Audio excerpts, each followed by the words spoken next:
ଅଛନ୍ତି ଆପଣମାନେ ଆଶା କରୁଛି ଭଲରେ ଥିବେ। ଦେଖନ୍ତୁ ଆଜି ସନ୍ଧ୍ୟା ବେଳେ ଆମର ଆଉ ଏକ ବ୍ଲକ୍ ଗୋଟେ ନୂଆ ବ୍ଲକ୍ ଗୋଟିଏ ଇମାମି ଆସିଛି। ଇମାମିରେ ପହଞ୍ଚିଛି। ଆପଣମାନଙ୍କୁ ଦେଖୁଛି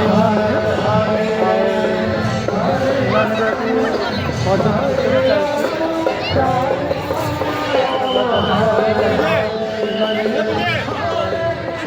ବହୁତ ଭିଡ଼ ଅଛି ସନ୍ଧ୍ୟାବେଳେ। ଭଲ ଲାଗୁଛି ବହୁତ ଭଲ ଲାଗୁଛି। ଏବେ ପରିବେଶ ବହୁତ ଭଲ ଲାଗୁଛି। ଜଗନ୍ନାଥଙ୍କର ଧାମ, ଯେ ଜଗନ୍ନାଥଙ୍କ ଧାମକୁ ଆସିଛି ସେ ଗରୁଡ଼ ସ୍ତମ୍ଭ। ଯିଏ ମନର ଯାହା ବି କିଛି ରଖିଥାନ୍ତି ଯାହା ବି ପୂରଣ ହେଇଛି। ଦେଖନ୍ତୁ ଜଗନ୍ନାଥଙ୍କର ନେତ, ମହାପ୍ରଭୁଙ୍କ ନେତ କେମିତି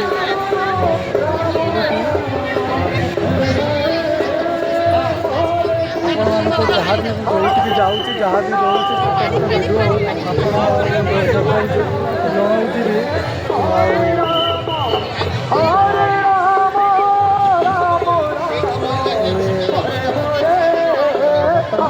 ଛୋଟ ବ୍ଲଗ୍ଟି ଆମର ଆପଣମାନଙ୍କ ଆଶୀର୍ବାଦ ରହିଲେ, ଆପଣଙ୍କର ଭଲ ପାଇବା ରହିଲେ ଏମିତି ଭିଡ଼ିଓ ଆହୁରି ଆଗକୁ ଦେବି।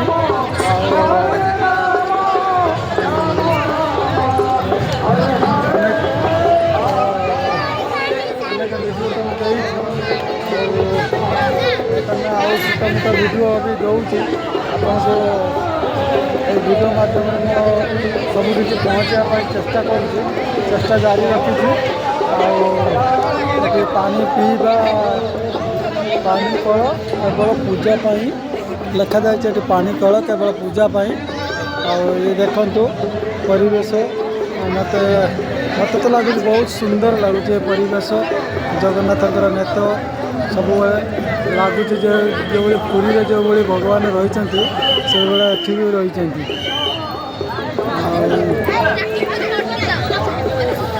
ଆପଣମାନଙ୍କୁ ଫୋନ୍ ମାଧ୍ୟମରେ ଭିଡ଼ିଓ ମାଧ୍ୟମରେ ଦେଖାଇ ପାରୁଛି। ଆଉ ଏତିକ ମହାପ୍ରଭୁଙ୍କ ଆଶୀର୍ବାଦ ବି ଅଛି।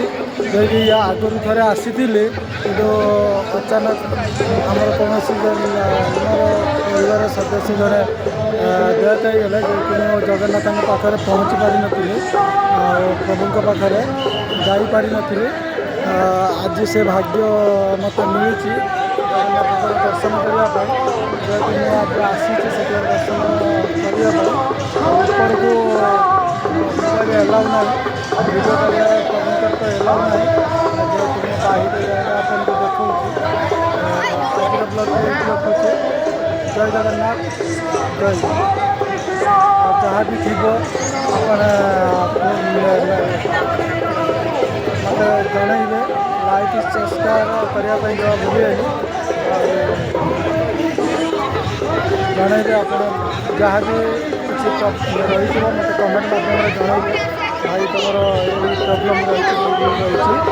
ଆଉ ଆଜିର ବ୍ଲଗ୍ଟି ଏଇଠି ରଖୁଛି। ଜୟ ଜଗନ୍ନାଥ।